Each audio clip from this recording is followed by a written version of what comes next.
Saludos, les presentamos el podcast de Despertar.cr, correspondiente a este jueves 25 de julio, con las informaciones del día miércoles.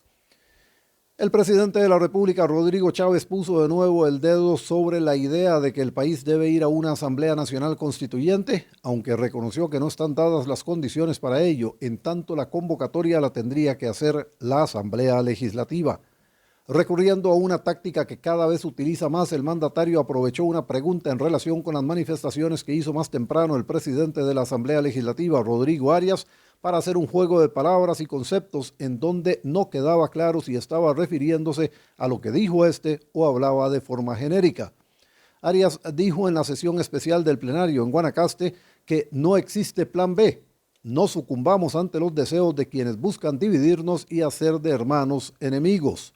Hacía referencia a las declaraciones que hizo 2 días antes Chávez en una entrevista con un canal regional de la zona, cuando le preguntaron si había un plan B ante la posibilidad de que la Sala Constitucional declarara inconstitucional el proyecto de ley Jaguar. Arias expuso que los poderes de la República y sus instituciones deben ejercer sus funciones de servicio a los costarricenses con absoluta libertad, sabiendo que sus decisiones, como las sentencias judiciales, deben ser respetadas y acatadas por todos. Arias le recordó a los otros diputados que la única forma de gobernar es con apego a nuestro orden constitucional. Hoy tenemos la obligación de reafirmar que en nuestra patria solo es posible gobernar cuando los jerarcas de los poderes, que conforman la base de la democracia, actúan con total respeto a la institucionalidad de nuestro sistema democrático, concluyó el presidente del Congreso. Por su parte, Chávez sostuvo que lo dicho por Arias es una frase sin significado, pero que tendría que entender cuál fue el contexto en que habló. Argumentó que siempre hay un plan B y se fue muy atrás en el tiempo para explicar que la Constitución que tenemos es de 1871 y no de 1949, como nos lo quieren vender, dijo. Ello para señalar que es necesaria una nueva constitución política en el país. El Poder Ejecutivo anunció inversiones por $51 millones para atender 19 puentes, 5 muros de contención y 6 centros educativos en la zona de Guanacaste.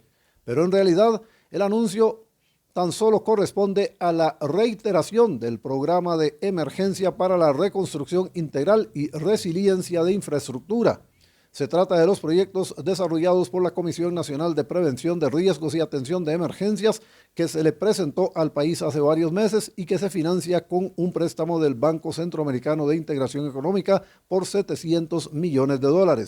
De hecho, estas obras son parte de los 502 proyectos de riesgo inminente expuestas por la Comisión y que involucra a otras instituciones como el Consejo Nacional de Vialidad, el Instituto Costarricense de Ferrocarriles, el Ministerio de Educación Pública y el Ministerio de Vivienda y Asentamientos Humanos. Fueron todos anuncios hechos en el marco de las actividades oficiales programadas por el equipo de gobierno en distintos puntos de Guanacaste con ocasión de la conmemoración de los 200 años de la anexión del partido de Nicoya a Costa Rica.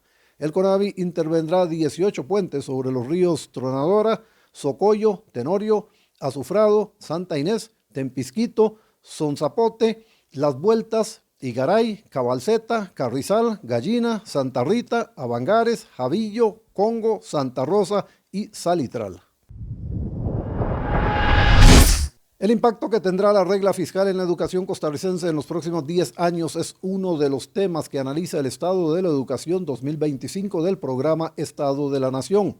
La regla fiscal está contemplada en la Ley de Fortalecimiento de las Finanzas Públicas y, según el Estado de la Nación, limita el crecimiento del gasto estatal con base en el crecimiento del Producto Interno Bruto.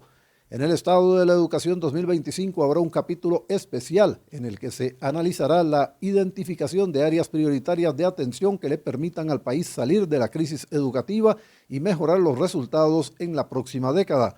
Se busca anticipar los retos y oportunidades que enfrentará el sector educativo costarricense en la próxima década, delineando la necesidad de reformas estratégicas y ajustes presupuestarios para alcanzar metas educativas ambiciosas en un entorno fiscalmente responsable, detalla un comunicado del Estado de la Nación.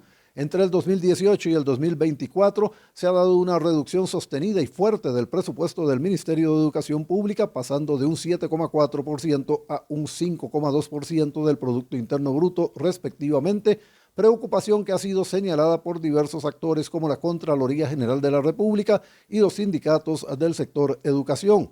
Este retroceso financiero, notable desde la perspectiva constitucional que estipula un 8% del PIB para educación, genera un desafío significativo para la sostenibilidad de la inversión en educación, agrega el comunicado. Y nosotros acotamos aquí que, y lo dijimos recientemente en un editorial que ofrecimos en esta misma serie de podcast y en nuestro sitio en internet despertar.cr, lo fundamental, primero que nada, es establecer qué se quiere en nuestro sistema educativo, qué hay que esperar de nuestro sistema educativo, qué debe ofrecerle a niños y jóvenes de este país nuestro sistema educativo público.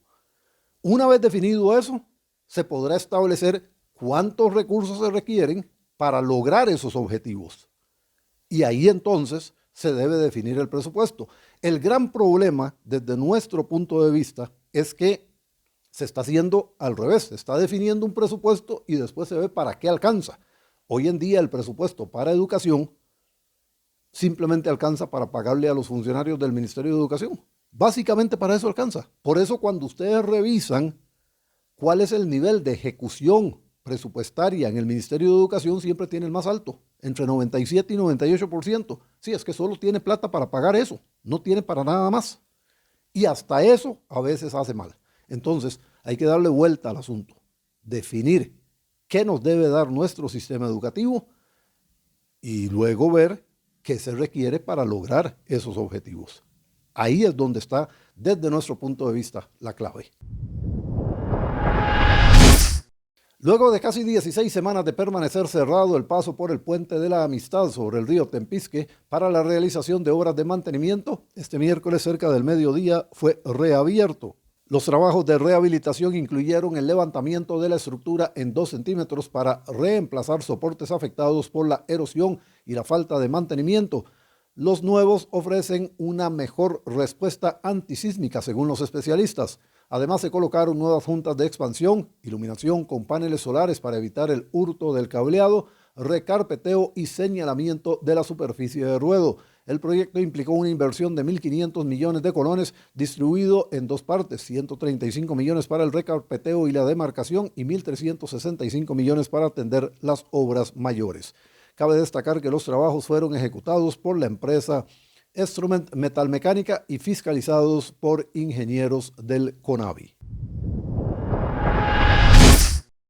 Para el presidente de la Cámara Costarricense de la Industria Alimentaria, Juan Ignacio Pérez, no se vale que el régimen definitivo, donde están la mayoría de las empresas que conforman la economía del país, no tenga ni medio incentivo como los que sí hay en el régimen de zonas francas. Principalmente empresas ticas, capital tico, que invierte y reinvierte en Costa Rica año a año. No se vale que no tengan ni medio incentivo, ni medio apoyo y ayuda para que crezcan, para que reinviertan en Costa Rica. Más bien se desincentiva la inversión nacional, expresó Pérez. El dirigente manifestó que si bien el régimen de zonas francas ha sido muy exitoso en los últimos 15 o 20 años, apenas equivale a entre 15 y 17% de la economía nacional. El 80 y pico por ciento estamos en régimen definitivo, con todas las cargas, imposiciones, requisitos, trabas, burocracias que a usted se le puedan ocurrir, manifestó el presidente de CASIA. Agregó que por el contrario, a las empresas de zonas francas que vienen a invertir les ponen alfombra roja. Además, les realizan trámites libres de impuestos. Para él, la solución debe ir en la línea de buscar cómo establecer un equilibrio entre ambos regímenes. Las personas adultas no reciben una atención eficaz cuando están internadas en 4 hospitales de la Caja Costarricense de Seguro Social, según una auditoría de la Contraloría General de la República, en que se analizaron varias variables que son determinantes en el servicio. Capacidad hospitalaria, existencia de personal especializado en geriatría, equipamiento básico e infraestructura fueron los aspectos analizados en los hospitales Rafael Ángel Calderón Guardia, San Juan de Dios y México, así como en el Hospital Nacional de Geriatría y Gerontología, Dr. Raúl Blanco Cervantes. La auditoría tuvo como objetivo determinar la eficacia del servicio de hospitalización de las personas adultas mayores en los hospitales nacionales generales en el periodo del 1 de enero del 2022 al 30 de junio del 2023. A partir de los resultados de los indicadores seleccionados, se determina que el servicio de hospitalización para las personas adultas mayores no es eficaz en cuanto a la atención integral y la capacidad hospitalaria. Esto significa que hay diferencias en cómo se presta el servicio entre hospitales y en algunos casos el servicio se aleja de los estándares internacionales, detalló la Contraloría General de la República. Agregamos aquí un dato muy interesante. El Hospital Blanco Cervantes, que es el hospital para la gente adulta mayor en este país, el hospital especializado, no es que no puedan atenderlos en otros, pero ese es el hospital especializado, se supone. Y resulta que la mayoría de los servicios especializados no los tiene. Entonces recurre a otros hospitales, sobre todo al San Juan de Dios, para cubrir esas necesidades. Entonces la pregunta es, ¿para qué un hospital especializado que en realidad no está especializado? Y ojo, no es un trabalenguas, es un tema muy serio. En la caja no se han preocupado por ese detalle. En el campo internacional, desde París, Francia, las guerras, las dificultades económicas y los fenómenos climatológicos extremos han impedido que el hambre retroceda en 2023, afectando a 733 millones de personas, más de un 9% de la población mundial, indicaron 5 agencias de la ONU el miércoles.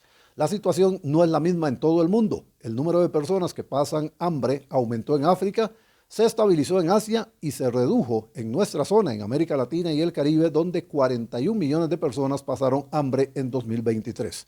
África es de lejos la región con mayor porcentaje de población que se enfrenta al hambre, con un 20,4%.